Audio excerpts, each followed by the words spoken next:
Welcome to the channel. हम लोग देख रहे थे डैम्प्ड ऑसिलेशन, उसी को आगे कंटिन्यू करते हैं। सबसे पहले वाले लेक्चर में हमने डिस्प्लेसमेंट की इक्वेशन सेटअप की थी जिसमें 3 पॉसिबल केसेस थे। फिर उसके बाद अगले लेक्चर में हमने कुछ क्वेश्चंस देखे थे उसी पे प्रीवियस ईयर जैम के। आज जैसे हम लोग डिस्कस करेंगे डैम्प्ड ऑसिलेशन में energy related, power dissipation, relaxation time और क्वालिटी फैक्टर। ठीक है, इन सब की डेफिनेशन जानेंगे और एक्सप्रेशन को डिराइव करेंगे। तो उससे पहले एक क्वेश्चन था जो मैंने कहा था कि कल मिल नहीं रहा था, तो वो क्वेश्चन देख लेते हैं। कह रहे कि derive an expression for the ratio और successive amplitudes of damped oscillation in terms of the parameter of differential equation. देखो इसका मतलब क्या है, क्वेश्चन का मतलब जो हमने एक्सप्रेशन देखा था इस तरीके से, ऐसे घटते जा रहा था एंड सो ऑन ना। अगर ये 0 है, ठीक है, तो यहाँ से यहाँ तक t होगा 1, फिर इधर 2t टाइम होगा। ठीक, अगर यह 0 है तो पहला अगर 0 पे है मतलब पहला एम्पलीट्यूड फर्स्ट, तो दूसरा ये कितने टाइम पे अचीव होगा हमको, t/2 पे। ये t नहीं होगा, यहाँ से शुरू है ना, t नहीं होगा।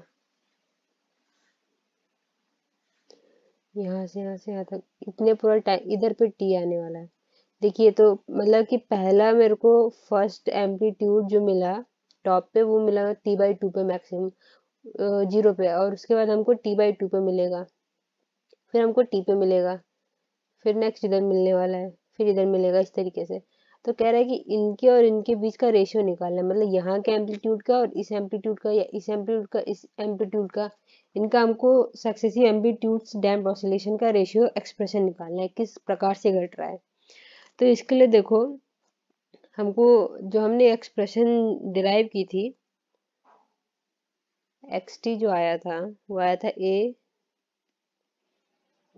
साइन ओमेगा 1t या ओमेगा डैश t प्लस 5, इसी को लिख सकते हैं a नॉट e की power minus beta t sine omega dash t plus 5, या a नॉट e की power minus beta t cos omega dash t plus theta, कुछ भी लिख सकते हैं। साइन एंड कॉस कोई फर्क नहीं पड़ता, उस पे फेस का बस चेंज होगा। तो एक चीज हमको समझ में आ रहा है कि पहला अगर टी पे होगा, जैसे अगर एक हमारा टी पे रहेगा, तो नेक्स्ट सक्सेसिव एम्पलीट्यूड कहाँ पे मिलने वाला है, टी प्लस t/2 पे। कि देख सकते हैं कि यहाँ से यहाँ का दूरी t/2 है, फिर यहाँ से यहाँ पे दूरी t/2 है, फिर इधर से इधर दूरी t/2 है ना, इतना तो कंफर्म है। तो इस इक्वेशन में हमको पता है कि a बराबर a नॉट t की पावर माइनस बीटा t है। तो देन an मतलब कि an मान लेते हैं, वो हो जाएगा a नॉट e की power minus r beta t है, जैसे सपोज कर लो। तो सक्सेसिव मतलब इसका एक नेक्स्ट an+1 को बनाएंगे, an+1 को सपोज करेंगे, ये क्या हो जाएगा a नॉट e की पावर माइनस बीटा, यहाँ पे बस t+t/2 हो जाएगा, क्योंकि नेक्स्ट एम्पलीट्यूड हाईएस्ट हमको मिलने वाला है टाइम t+t/2 पे। क्योंकि अगर यह t टाइम पे है तो अगला t/2 पे हमको नेक्स्ट हाईएस्ट मिलेगा, फिर अगला नेक्स्ट उसके t/2 पे मिलेगा। ठीक है, इसमें तो कोई दिक्कत नहीं है। अब हमको इसी का रेशियो निकालना है, इसको देख लेते हैं।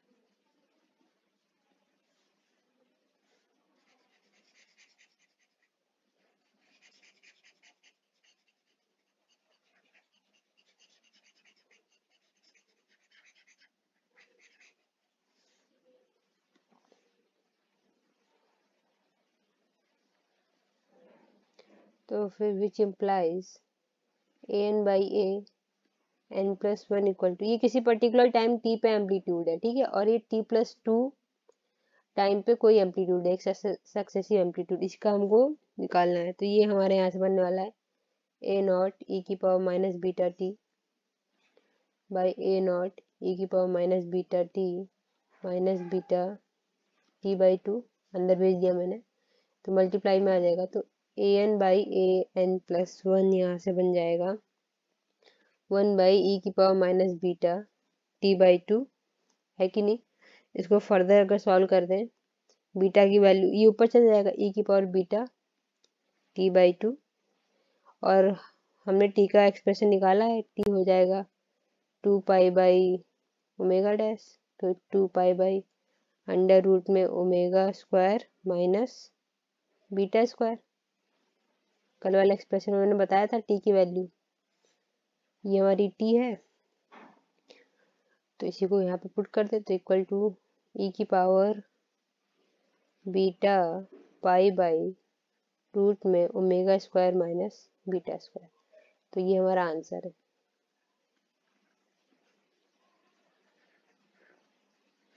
ठीक है, आई होप समझ में आ गया होगा क्वेश्चन। एक और है अच्छा क्वेश्चन, वो कहता है कि what special advantage is attend bye instrument with critical damping. तो जिन इंस्ट्रूमेंट में क्रिटिकल डैम्पिंग होता है तो उसमें हमारा कुछ एक स्पेशल यूज होता है, तो वो एडवांटेज क्या है। क्रिटिकल डैम्पिंग में जैसे हमने देखा है कि क्या होता है कि जो क्रिटिकल डैम्पिंग का सिस्टम होता है वो जीरो की तरफ जल्दी से क्विकली, मतलब कि रिटर्न टू दी जीरो, जितनी जल्दी हो सके ओवर डैम और अंडर डैम के रिलेटेड वो जल्दी जीरो पे आ जाता है, मतलब ऑसिलेट कम करेगा और सीधे जीरो आ जाएगा। तो अगर हम लोग जैसे शॉक एब्जॉर्बर की बात करें जो कि कार्स में होता है, तो कोई शॉक लगेगा तो जल्दी ही वो शॉक खत्म हो जाएगा। मतलब अगर उसमें हम लोग क्रिटिकल डैम्पिंग का यूज करेंगे तो ग्राफ के अकॉर्डिंग हम देखेंगे तो ये प्रॉपरली जल्दी ही जीरो की तरफ टेंड कर जाएगा और शॉक लगना बंद हो जाएगा। वहीं पे अगर ओवर डैम्पिंग की बात करें तो थोड़ा टाइम लेके होता है, भले उसमें भी गिर जाता है, और लेकिन उसके बाद लास्ट जब हम लोग देखते हैं अंडर डैम्पिंग की, उसकी तो कहानी अलग ही रहती है। वो तो कुछ इस प्रकार से जाता है, ऐसे ऑसिलेट होते होते होते होते होते। तो सबसे बेस्ट की बात करेंगे तो वो हमारा क्रिटिकल डैम्पिंग ही रहेगा, क्योंकि जल्दी टेंड करेगा जीरो की ओर। तो इसमें अगर लिखना चाहेंगे तो लिख सकते हैं, a system that is critically damped will return to zero more quickly than overdamping and underdamping। ठीक है, तो इसका an example of critically damped system is the shock absorber in a car. It is advantageous to have the oscillations decay as fast as possible.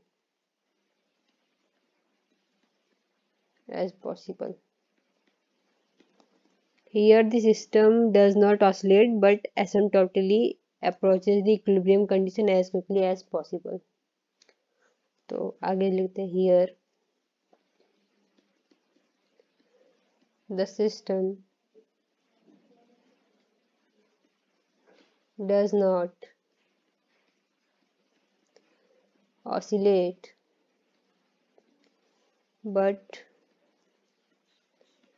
asymptotically approaches the equilibrium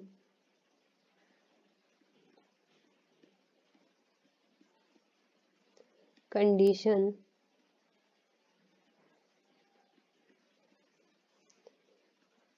as quickly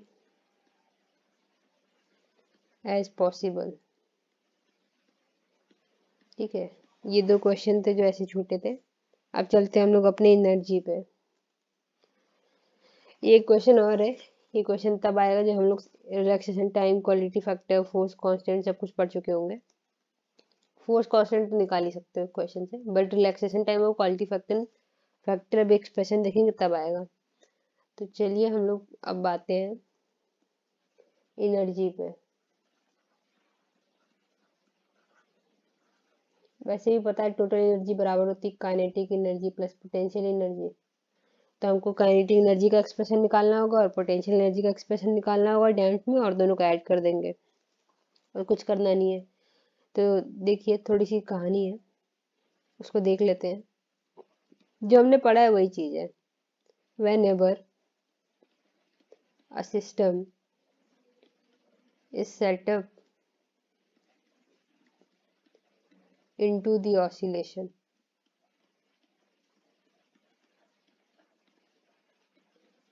it is subjected to frictional force या फिर damping force. ये first lecture में ही मैंने बताया था, क्योंकि कभी भी कोई सिस्टम होता है वो प्योरली एसएचएम तो परफॉर्म करता नहीं है, कुछ ना कुछ फ्रिक्शनल फोर्स पे एक्ट कर ही रहा होता है। चाहे एयर ड्रैग हो सकता है या एयर रेजिस्टेंस हो सकता है, या उस सिस्टम में कुछ ना कुछ ड्रैगिंग फोर्स एक्ट कर रहा होगा, जिसकी वजह से सिस्टम परफेक्टली नहीं होता, पर धीरे धीरे वो एटीन्यूट होके जीरो की तरफ टेंड करने लग जाता है। ठीक, is subjected to frictional force या डैम्पिंग फोर्स, जिसको कह सकते हैं arises from the air resistance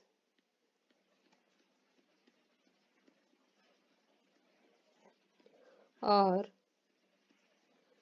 from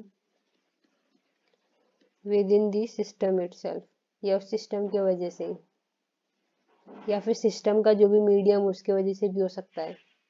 इतना पूरा तो हमने फर्स्ट लेक्चर में ही डिस्कस कर रखा था। तो उसके बाद क्या आता है कि दीज फोर्सेस, मतलब कौन से फोर्स है, जो ये फ्रिक्शनल फोर्स है या ये रेजिस्टेंस जो एक्ट कर रहा है, opposes motion of the system, system के मोशन को अपोज करता है। मतलब सिस्टम अगर इधर जाना चाह रहा है तो उसको इधर पे लेके आएगा। हमने देखा था, हमने फोर्स इस साइड लगाया था, बट हमारा ड्रैग फोर्स पीछे की तरफ लगा था, जो डायरेक्टली प्रोपोर्शनल वेलोसिटी की होता है ना, ये सब तो देखा था ऑफ द सिस्टम। एंड यहाँ से हमने है and the work done against, and the work done against this force is dissipated out of the system, और कुछ वर्क डन होगा इसके अगेंस्ट, उस फोर्स के against, out the system as heat. तो ये हीट के फॉर्म में निकल जाएगी, है ना, जैसे हीट के फॉर्म में निकलती है कभी भी वर्क डन करते हैं, या फिर नॉइज के फॉर्म में निकलती है, तो यहाँ हीट के फॉर्म में निकल रही होगी। तो इसका मतलब therefore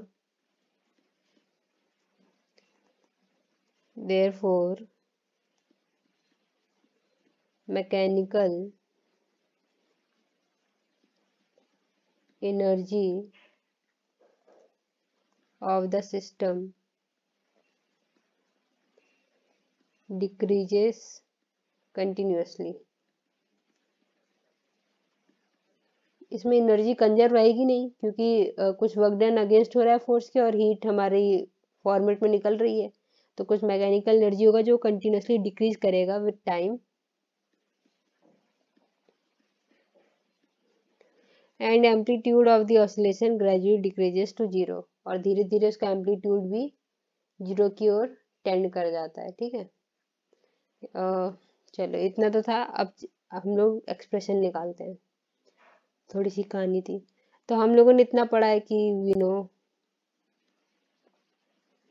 डिस्प्लेसमेंट का expression x t equal to a की power minus beta t sine omega dash t plus Y.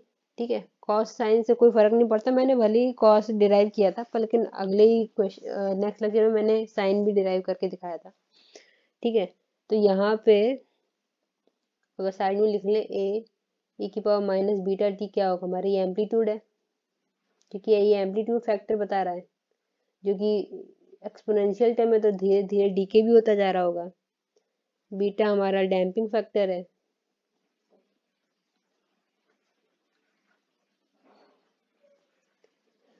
और ओमेगा डैश डैम्प्ड फ्रीक्वेंसी है, डैम्प्ड एंगुलर फ्रीक्वेंसी।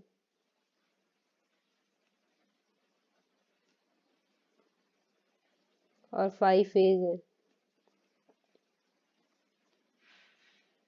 ठीक है, इन टर्म्स के मतलब अब हम लोग वेलोसिटी का एक्सप्रेशन निकालने यहाँ से। वेलोसिटी क्यों, क्योंकि देखिए जो एनर्जी होती है वो होता है kinetic energy plus potential energy. तो काइनेटिक एनर्जी का एक्सप्रेशन क्या होता है, हाफ एम वी स्क्वायर, तो हमको वेलोसिटी उसके लिए पता होनी चाहिए। और पोटेंशियल का होता है हाफ के एक्स स्क्वायर, और हमको एक्स का एक्सप्रेशन तो ऑलरेडी पता ही है, एसएचएम में पोटेंशियल हाफ के एक्स स्क्वायर ही ना होता है। अब भले यहाँ पे डैम्ड, तो डैम्ड के उस केस में जो भी एक्स की वैल्यू वो पुट करेंगे यहाँ पे। चलिए पहले वेलोसिटी निकालते हैं। तो now v equal to d x by d t equal to, इसको सॉल्व करते हैं तो ये आएगा e की पावर माइनस बीटा टी, ऐसे रखो। साइन का करेंगे तो बनेगा cos omega dash t plus phi, और ओमेगा डैश आ जाएगा, फिर प्लस अब की बार sine omega dash t plus phi को ऐसे ही रखो, e की पावर माइनस बीटा टी और साथ में माइनस बीटा, थोड़ा सा रीअरेंज कर दें और e की पावर माइनस बीटा को कॉमन ले लेते हैं। This equal to a e की पावर माइनस बीटा टी, यहाँ पे आएगा omega dash cos omega dash t plus phi minus beta sine omega dash t plus phi. अब एक चीज गौर करना है कि here in case of damped oscillation, हम लोग पहला केस कंसीडर करके चलते हैं जहाँ पे beta square is less than omega square. ठीक है, तो हम लोग मान के अप्रोक्सीमेटली करते हैं कि बीटा स्क्वायर ना very very less than omega square. अगर ये कंडीशन है तो बीटा क्या कहते हैं, बहुत स्मॉल क्वांटिटी है, तो बीटा को किसी के साथ मल्टीप्लाई कर देंगे, जिस यहाँ पे beta sine omega dash t plus five. ठीक है, इसको हम लोग नेगलेक्ट कर देंगे क्योंकि बीटा बहुत स्मॉल क्वांटिटी है, तो ये पूरे क्वांटिटी को हम लोग नेगलेक्ट कर सकते हैं। तो यहाँ पे लिख सकते हैं in particular the damping is very small, मतलब नॉर्मली जो डैम्पिंग होती है वो बहुत ज़्यादा स्मॉल होती है, so that beta is less than omega. ठीक है, देन द टर्म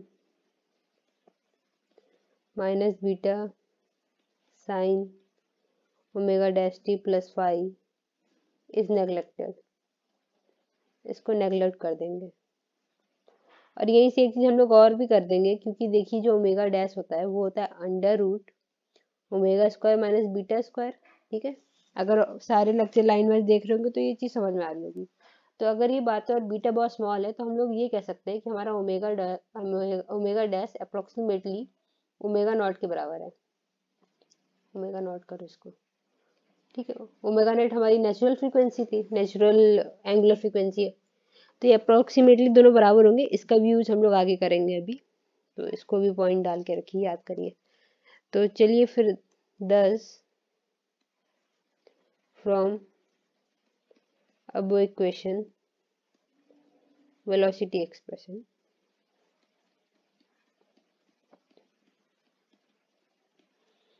ठीक, काम करते हैं, xt वाले एक्सप्रेशन को 1 दे देते हैं, और वेलोसिटी हमने फाइंड आउट की है, तो ये वाला टर्म अब यहाँ से 0 होने वाला है।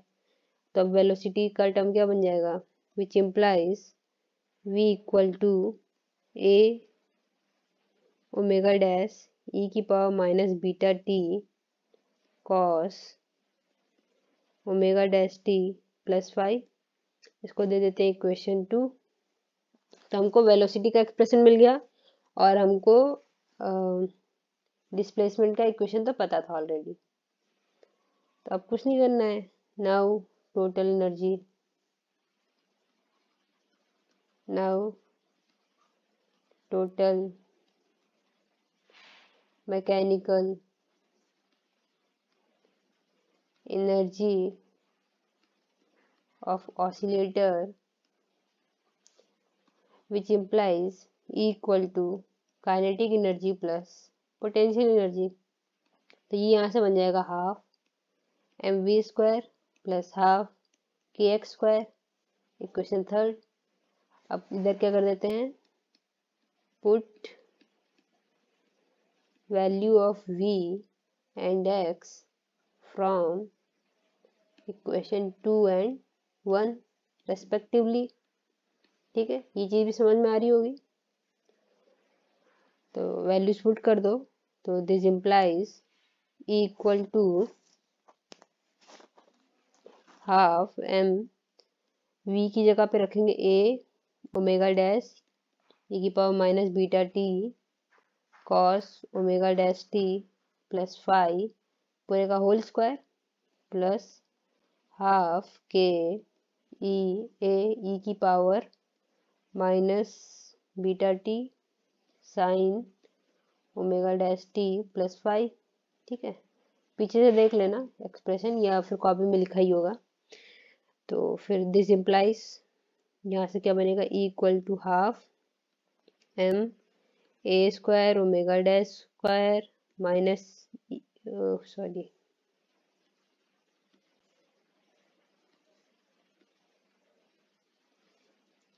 स्क्वायर e की power minus 2 beta t cos square omega dash t plus 5 plus half के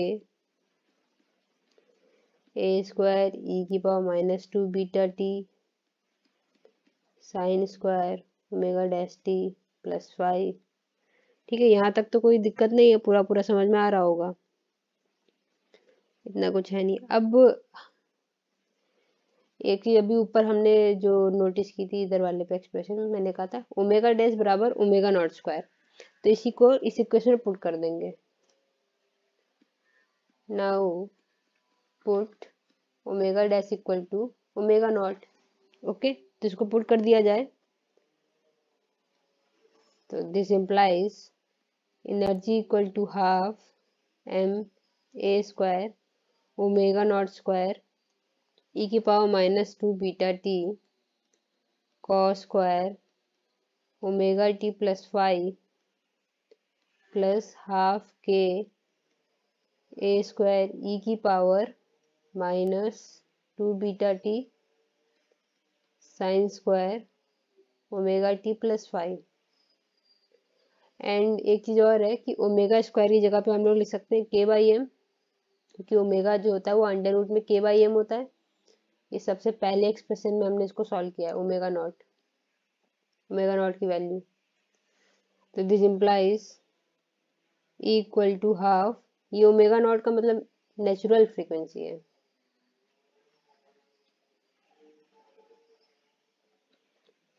और वहीं ओमेगा डैश था तो वो डैम्प्ड वाली थी। तो E equal to half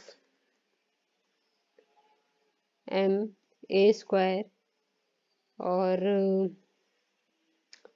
omega naught की जगह पे लिख देते हैं k बाई एम e की power minus 2 beta t cos square omega t plus 5 फिर plus half k a square e की power minus 2 beta t sine square omega t plus 5। अब देखो यहाँ से एम कैंसिल हो गया तो हम लोग कॉमन ले सकते हैं half a square k e की पावर माइनस 2 बीटा t, इतना कॉमन हो जाएगा और अंदर बचने वाला है cos square omega t plus 5 plus sine square omega t plus y. ये आइडेंटिटी बन गई, ट्रिग्नोमेट्री आइडेंटिटी, तो ये बराबर इक्वल टू 1 हो जाएगी। तो यहाँ से एनर्जी का एक्सप्रेशन आ जाएगा half k a square e की पावर -2 बीटा टी। ठीक है, तो हमको एनर्जी भी मिल गई।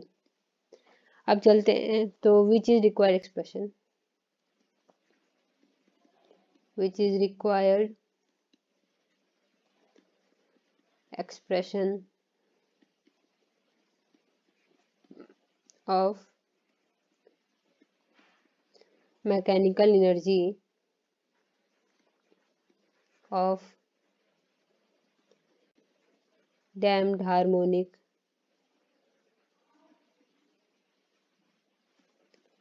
ऑसिलेटर। और यहाँ से साफ साफ पता चल रहा है कि विद टाइम एनर्जी हमारा डीके रह रहा है, तो हम कह सकते हैं and this indicate that mechanical energy decreases exponentially with time. तो इधर लिख देते हैं this indicate that mechanical energy decreases exponentially with time। ठीक, तो फिर एनर्जी का कंसेप्ट हो गया ख़त्म। तो फिर डायरेक्ट हमसे एक्सप्रेशन पूछ सकता है या फिर के की सबकी वैल्यू देख के एनर्जी पूछ सकता है। आगे चलते हैं हम लोग, एक सेकेंड।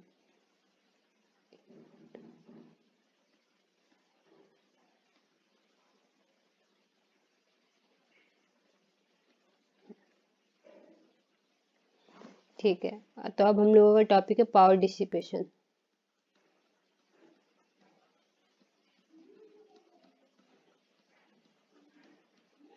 देखो, पावर डिसिपेशन का मतलब क्या है कि the rate at which energy is lost known as power dissipation.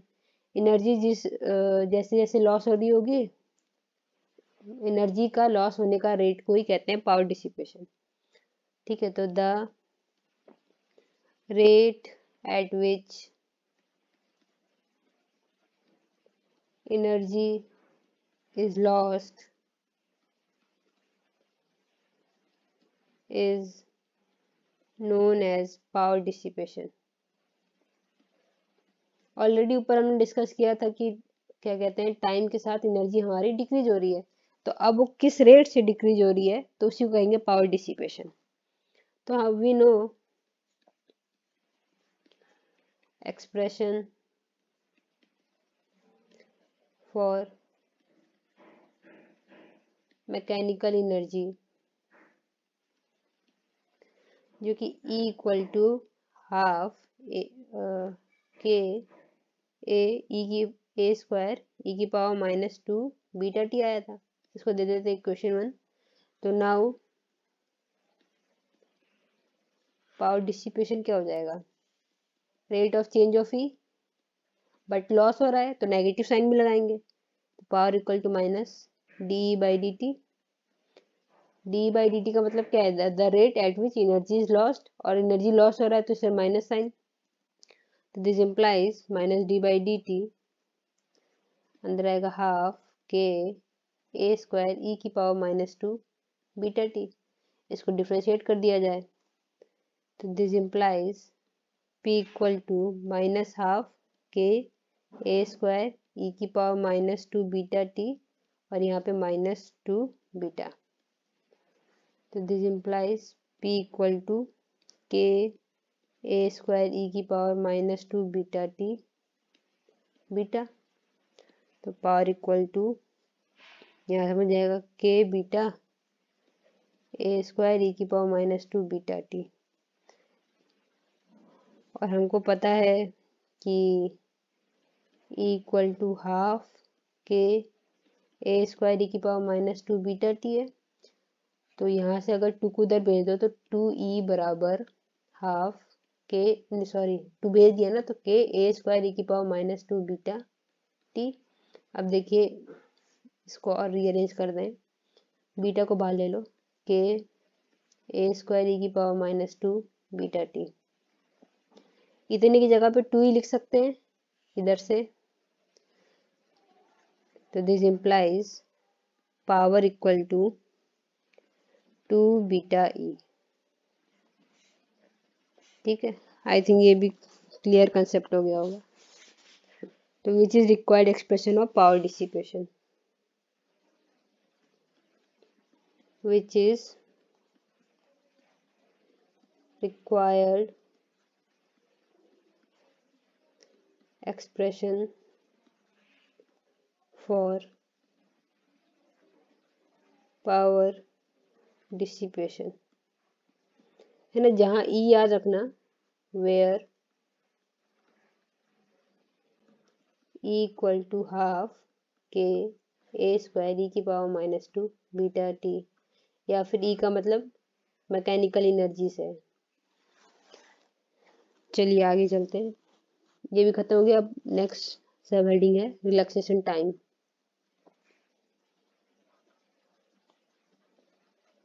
Relaxation time, देखिए इसकी डेफिनेशन कहती है, it is the time taken for the total energy of mechanical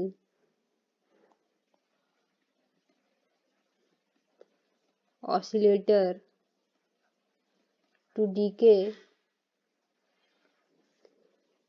1 by E of its original value और initial value. मतलब साफ साफ है, relaxation time को and it is denoted by T, ये लिखते हैं and it is denoted by T, tau, not T, tau. क्योंकि देखो अगर हम लोग 12th क्लास में जब भी हम लोग LCR ऑसिलेशन वगैरह की बात करते हैं, सब में हम लोग रिलैक्सेशन टाइम टाउ की बात करते हैं, और सब में यही चीज आता है जब वह अपने मतलब मैक्सिमम वैल्यू के या ओरिजिनल वैल्यू के, जैसे मान लेते हैं ए नॉट का 1 बाई ई टाइम्स हो जाता था, तब हम लोग उसको रिलैक्सेशन टाइम कहते थे। तो उसी तरीके की इधर भी सेम वही अर्थ है, और कुछ नया चीज नहीं है ये।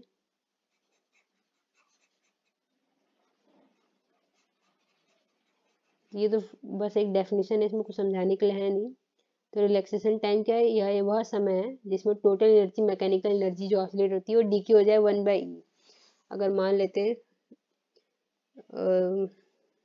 चलो देखते हैं एक्सप्रेशन से, तब पता चलेगा, सॉल्व करते तब पता चलता जाएगा। तो देखिए, we have expression of total energy which implies E equal to half k a square e की पावर -2 RT। ठीक है, तो इनिशियल एनर्जी चाहिए हमको पहले, तो फिर क्योंकि हमको बात इनिशियल वैल्यू से है, तो इनिशियल एनर्जी का जो एम्पलीट्यूड होगा उसकी बात करेंगे। तो now at time t equal to 0, t equal to 0 पे e की वैल्यू कितनी हो जाएगी, e equal to half k a square हो जाएगी। ये तो अंडरस्टूड है, क्योंकि e की पावर 0 हो जाएगी, वो बराबर 1 हो जाएगा, तो यहाँ से ये इतनी वैल्यू हो जाएगी। तो इसको हम लोग ई नॉट कह देंगे। ई नॉट का मतलब क्या कहते हैं, हमारा initial value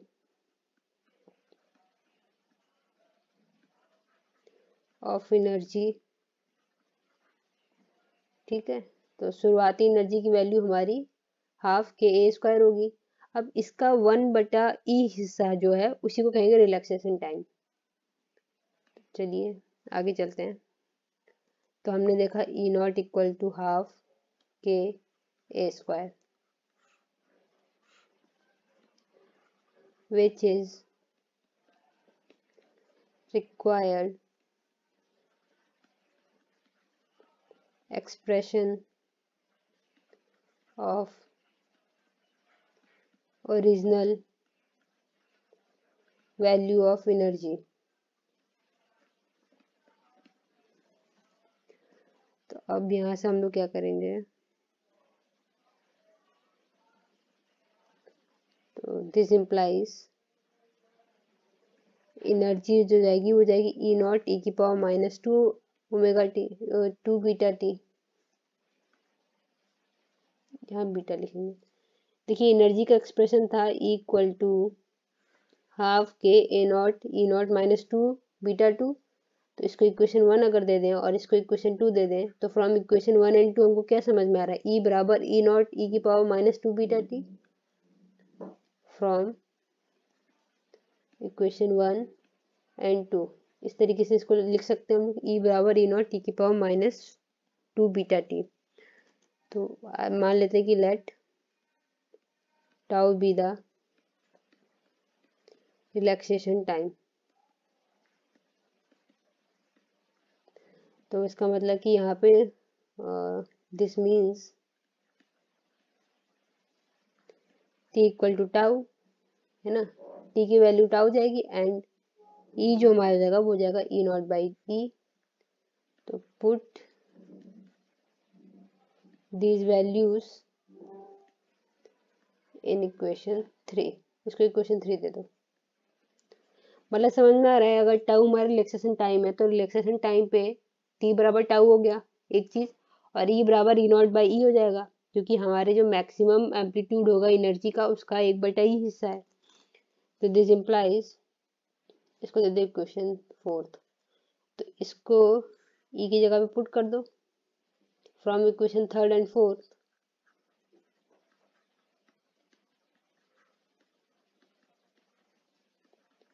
E not by e बराबर ई नॉट टी की power minus two beta tau. अब इसको सॉल्व करके हम लोग टाउ की वैल्यू निकाल लेंगे। ई नॉट कैंसिल हो गया और एक ऊपर एक नीचे, तो this implies 1 by e equal to e की power minus two beta tau, which implies e equal to e की पावर 2 बीटा टाउ, है ना। तो this implies 1 equal to 2 beta tau, तो this implies tau equal to 1 by 2 beta. इसको दे दे question star, क्योंकि यही हमारी रिक्वायर्ड एक्सप्रेशन है। तो this is our required relaxation time. तो यहाँ से हमको एक चीज़ क्या पता चलता है, इट इज रिलेटेड इंडिकेशन, लिख सकते हैं question star is required expression of relaxation time. हमको रिलैक्सेशन टाइम फाइंड आउट करना था और उसकी डेफिनेशन हमको पता थी, तो हमने डेफिनेशन का यूज़ किया। हमने टाइम को टाउ ले लिया और उस टाइम पे ई बराबर होता है ई नॉट बाई ई, और सारा एक्सप्रेशन सॉल्व करके हमने टाउ की वैल्यू निकाल दी। तो equation star is required expression of the relaxation time in case of damped oscillation.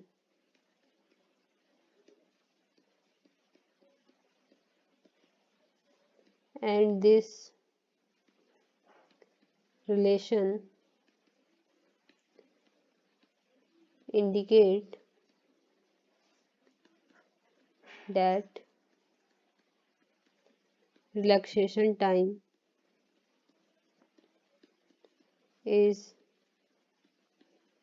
reciprocal of damping factor. देख सकते हैं बीटा हमारा डैम्पिंग फैक्टर है, इसके रेसिप्रोकल है। और इसमें एक चीज़ और भी जोड़ सकते हैं आल्सो। देखिए टाउ बराबर आया 1 बाई 2 बीटा, और बीटा की वैल्यू जो हमने देखी है वो होती है b बाई 2m। अगर इसको पुट कर दें which implies tau equal to 1 by 2 into b by 2m, तो 2 से 2 कैंसिल, तो tau equal to m by b. इस तरीके से भी लिखा जा सकता है, वेयर m तो मास ही है हमारा, मास ऑफ किसका, ऑसिलेटिंग पार्टिकल, जो भी पार्टिकल ऑसिलेट कर रहा होगा, और बीटा क्या है, डैम्पिंग कांस्टेंट। अगर याद है तो बीटा कैसे आया था, F b directly proportional v था ना, तो यहाँ से डायरेक्ट प्रोपोर्शनल वी वेलोसिटी, तो हमने निकाला तो बी इंटू वी आ गया था, किसके लिए, डैम्पिंग के लिए, एफ डी।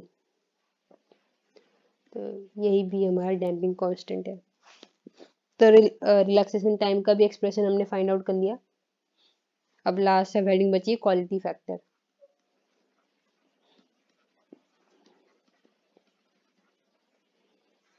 क्वालिटी फैक्टर, देखो क्वालिटी फैक्टर नाम से बता रहा कि कुछ क्वालिटी बता रहा होगा, तो ये क्या कहता है, quality factor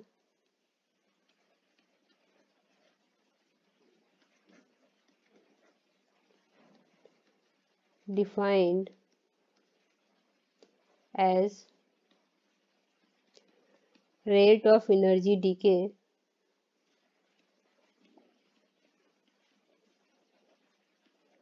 of the system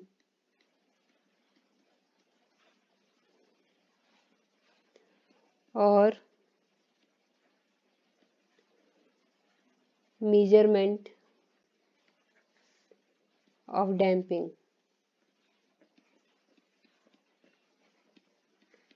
It is denoted by Q and expressed as, quality factor कहते हैं Q equal to 2 pi energy stored in the system divided by energy loss per period। तो एनर्जी का formula होता है P into time, तो PT हो जाएगा, और एनर्जी का मतलब E। तो चलिए एक्सप्रेशन क्वालिटी फैक्टर का भी निकाल लेते हैं, लगभग टाइम होने वाला, तो जल्दी से इसको कर देते हैं। तो this implies Q equal to 2 pi E by PT, है ना, energy loss is power dissipation.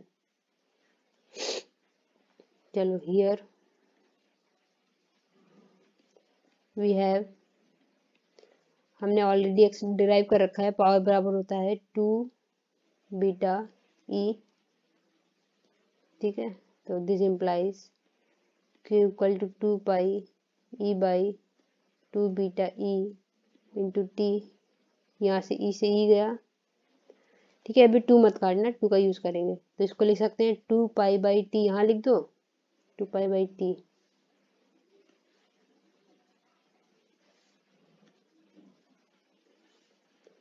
Into 1 by 2 beta. अब एक चीज गौर करो, 2 पाई बाई T को हम लोग क्या लिख सकते हैं, 2 पाई बाई T को हम लोग ओमेगा लिख सकते हैं, और 1 बाई 2 बीटा बराबर रिलैक्सेशन टाइम है, जस्ट अभी भी फाइंड आउट किया, तो यहाँ से quality factor equal to omega by T, ठीक है। तो ये क्वालिटी फैक्टर का हमारा एक्सप्रेशन है, which is required expression of quality factor, which is required expression of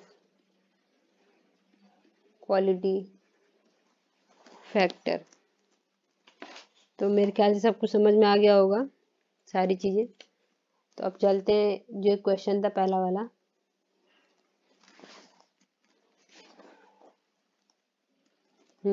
relaxation time हमको फाइंड आउट करना था, तो एक्सप्रेशन हमने निकाल लिया। रिलैक्सेशन टाइम क्या होता है, tau equal to m by b, या फिर और क्या चीज हमने निकाला था, 1 बाई 2 बीटा।